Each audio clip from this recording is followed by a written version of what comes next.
अस्सलाम वालेकुम dear students. पिछले लेक्चर में हम लोगों ने जो है वो measurement of high alternating voltages using sphere gap के हवाले से जो है वो डिस्कस किया था कि किस बेसिक प्रिंसिपल पे जो है ये काम कर रहा है और इसकी कंस्ट्रक्शन क्या है। उसके बाद फिर हम लोगों ने जो है वो इस चीज़ के हवाले से देखा था कि किस तरीके से air density, humidity, irradiation factors जो हैं वो इसकी वर्किंग को, परफॉर्मेंस को जो है वो डिस्टर्ब करते हैं। और फिर आखिर में हम लोगों ने ये देखा था कि using sphere gap measurement method the uncertainty is 3%, और we can say that there is a 3% error in this method of measurement. आज के टॉपिक में हम थोड़ा सा आगे बढ़ेंगे और आज के टॉपिक में हम लोगों ने ये देखना है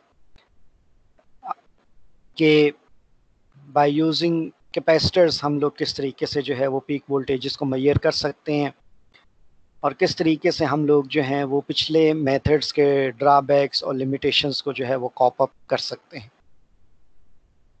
this circuit shown in figure 3.7.2a suggested by the Chubb and Fortescue is a well suited for exact and continuous method of measurement of the peak value of the high AC voltage against earth। तो पहले जुमले के अंदर ही जो है वो claim कर रहा है कि भाई ये जो मैं मेथड प्रपोज करने जा रहे हैं, जिसको जो है वो सजेस्ट किया था चैब एंड फोर्टेस्क्यू, दो साइंटिस्ट थे उन्होंने, तो इनका पहला क्लेम क्या है कि exact and continuous method of measurement of the peak value of high AC voltage against earth. Exact and continuous method of measurement यानी कि अब ये एग्जैक्ट से पता ये चला है कि भाई वो जो 3% एरर पिछले मेथड के अंदर आया था ये उसको जो है वो किसी तरीके से जो है वो कॉप अप करेगा। और दूसरा क्या है, कंटिन्यूस मेथड ऑफ मेजरमेंट। तो पिछले मेथड में जो था वो एक इंस्टेंट ऑफ टाइम के ऊपर ब्रेक डाउन अकर होता था बिटवीन द टू स्फीयर्स, और हम उस इंस्टेंट को जो है वो मेजर कर लेते थे। इस मेथड में क्या हो रहा है कि ये continuous method of measurement of the peak value of high AC voltage against earth जो है कर रहा है। तो आगे प्रोसीड करने से पहले जो है वो हम लोग इसकी सर्किट डायग्राम देख लेते हैं कि this is the basic circuit diagram of the peak voltage measurement by Chubb and Fortescue. तो इसके अंदर हमारे पास जो है वो ये कैपेसिटर लगा हुआ है और फिर आगे जो है वो दो हिस्सों में जो है वो डिवाइड हो रहा है। एक ब्रांच पे एक डायोड है और साथ में जो है वो मल्टी एम्पेयर मीटर है, और दूसरी ब्रांच में जो है वो रिवर्स डायरेक्शन में जो है वो डायोड D2 जो है वो लगा हुआ है। तो ये बेसिकली सर्किट डायग्राम जो है वो बेसिक डायग्राम है चब एंड फोर्टेस्क्यू ने जो सजेस्ट की है।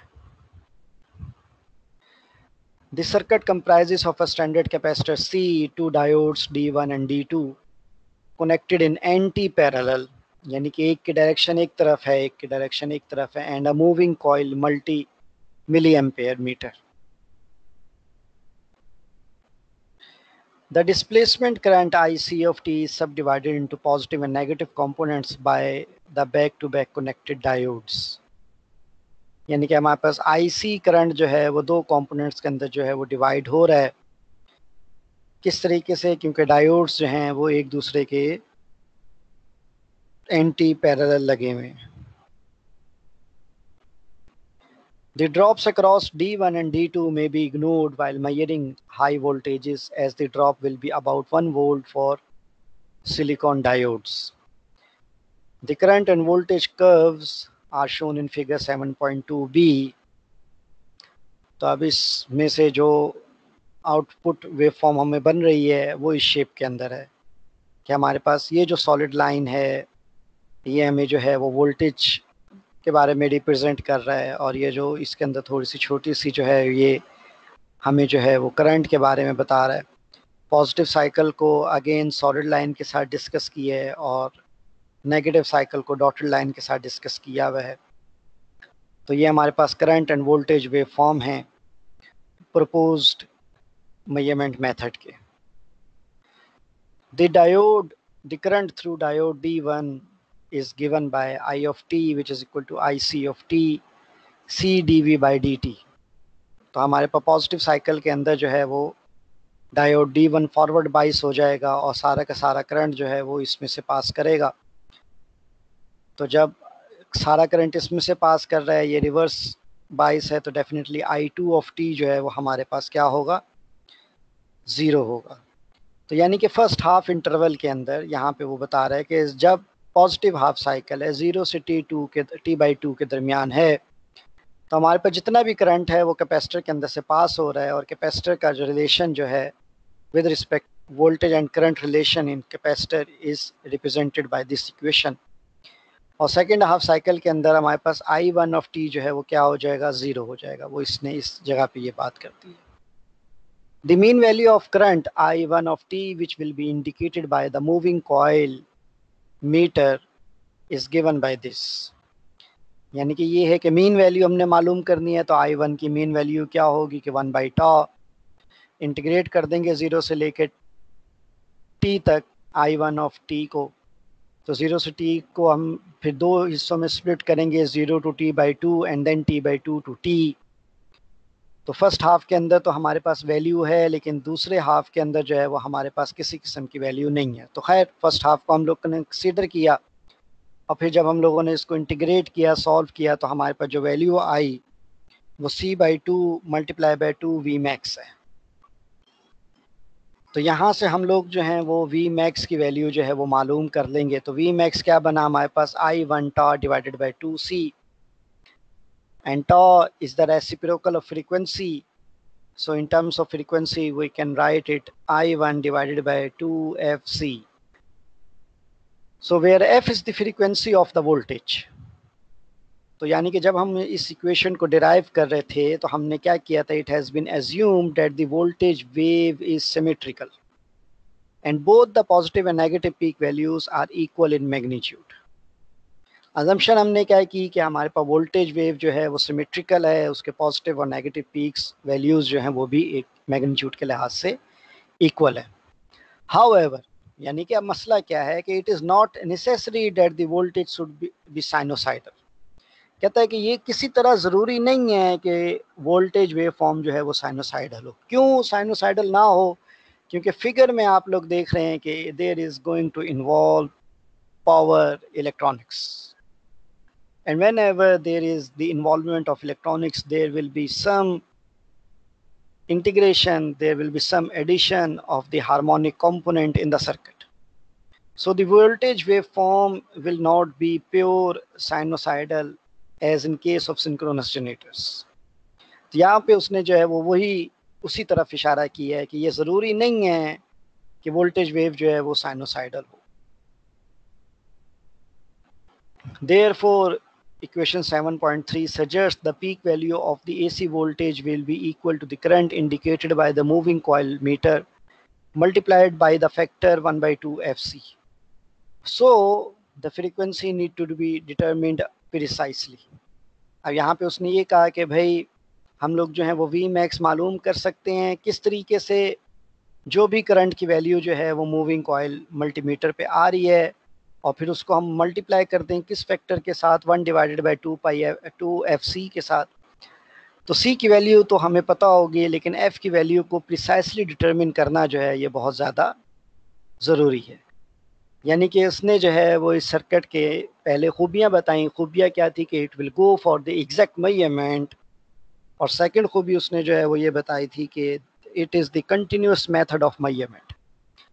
लेकिन उन खूबियों के साथ साथ जो है वो कुछ ख़राबियां जो है वो हमारे सामने आ गई। पहली ख़राबी क्या आई कि हमारे पास वोल्टेज वेव फॉर्म जो है वो प्योर सिमेट्रिकल नहीं है, और दूसरी ख़राबी क्या आई कि भाई जब वो सिमेट्रिकल नहीं है, there will be the addition of the harmonic component. तो फिर डेफिनेटली हमारे लिए ज़रूरी है कि अगर हम लोग एग्जैक्ट मेजरमेंट चाह रहे हैं तो फ्रीक्वेंसी भी हमारे पास जो है वो एग्जैक्ट मेजर हो। आगे कहता है कि it is to be mentioned that equation 7.3 will not be valid if the voltage wave has more than one peak in each half cycle। देखें भी अब उसने और बात को, इसी जो ऊपर बातें की उसको मजीद ओपन कर रहा है। वो कहता है कि 7.3 से ये चीज़ और क्लियर हो रही है कि भाई अगर वोल्टेज वेव फॉर्म की मोर देन वन पीक्स हो in each half cycle which may be due to the presence of substantial amount of harmonics in the voltage to be measured, AC testing voltages according to standard will not have such high harmonic component. But such harmonics may be introduced in voltage due to heavy pre-discharge within the test circuit. Figure 7.3 show one such wave. ये देखें जी, अब हम लोग क्या assume कर रहे थे कि भाई पॉजिटिव साइकिल जो है वो बिल्कुल स्मूथ है, लेकिन आए प्रैक्टिकली क्या हो रहा कि हमारे पास जो है वो मल्टीपल पीक्स बन रही है। पहली पीक ये बन रही है, दूसरी पीक ये बन रही है, तीसरी पीक ये बन रही है।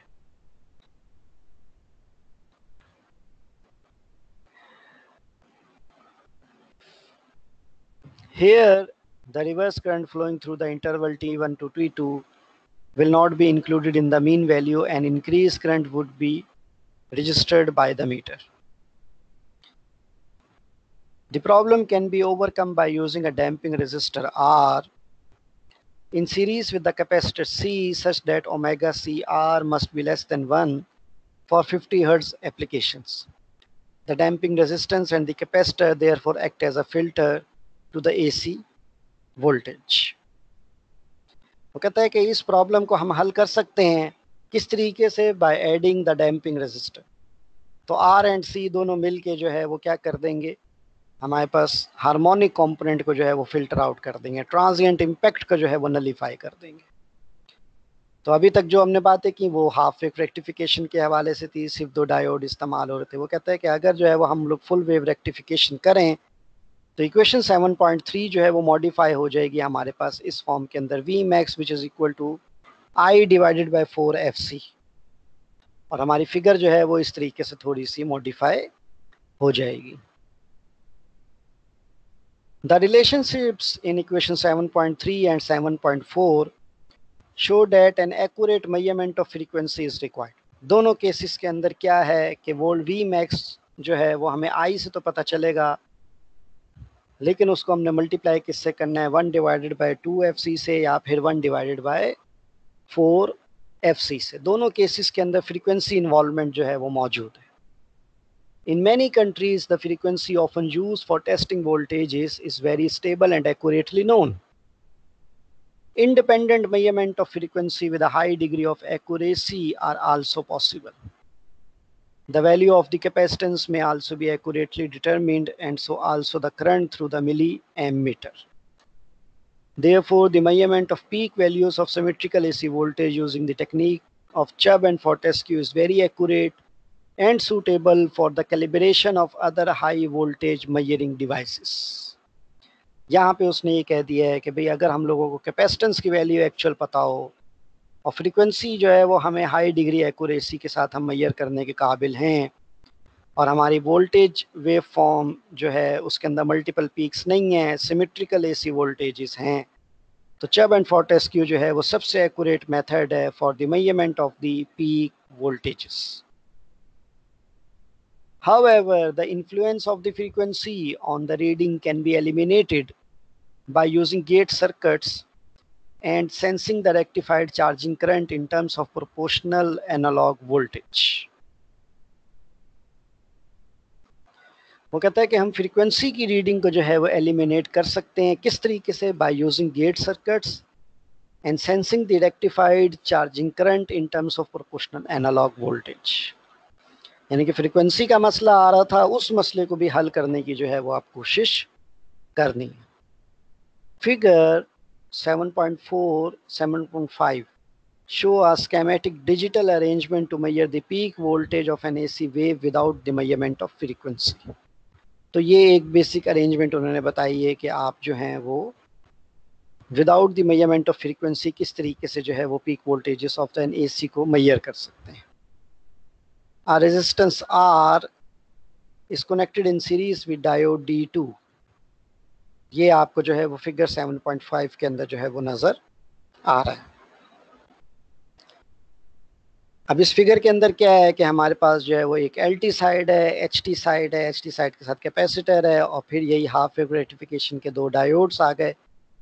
डायोड D2 के साथ जो है वो हमने R को लगा दिया, और फिर जो इनकी आउटपुट होगी वो हम इन कर देंगे वोल्टेज फ्रीक्वेंसी कन्वर्टर में, और फिर जो आउटपुट होगी उसको हम गेट सर्किटरी के अंदर दे देंगे। गेट सर्किटरी के अंदर जो है वो कंपैरिजन हो रहा होगा इनपुट वैल्यू का, और जो वैल्यू जो है वो हमें कन्वर्टर प्रोवाइड कर रहा है, और फिर उसके लिहाज से काउंटर जो है वो मूव कर रहा होगा। So the voltage across R V naught is an analog voltage proportional to the rectified charging current. तो अक्रॉस दी आर जो वोल्टेज पैदा हुए वो V नॉट हैं, और वो किसके प्रोपोर्शनल हैं? टू द चार्जिंग करंट के बराबर। This voltage is fed to the voltage frequency converter. The converter output is in the form of pulses having a frequency of FM proportional to V naught. यानी कि जो frequency पैदा हो रही है voltage to frequency converter के, वो किसके प्रोपोर्शनल है? V नॉट के बराबर है।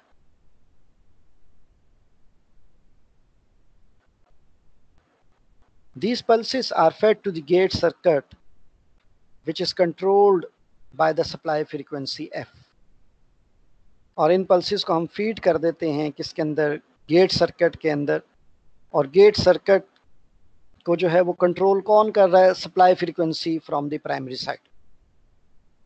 The output of the gate is fed to the counter which opens for an adjustable number of periods T, which is equal to P divided by F, where P is the constant of instrument and F is the frequency, supply frequency.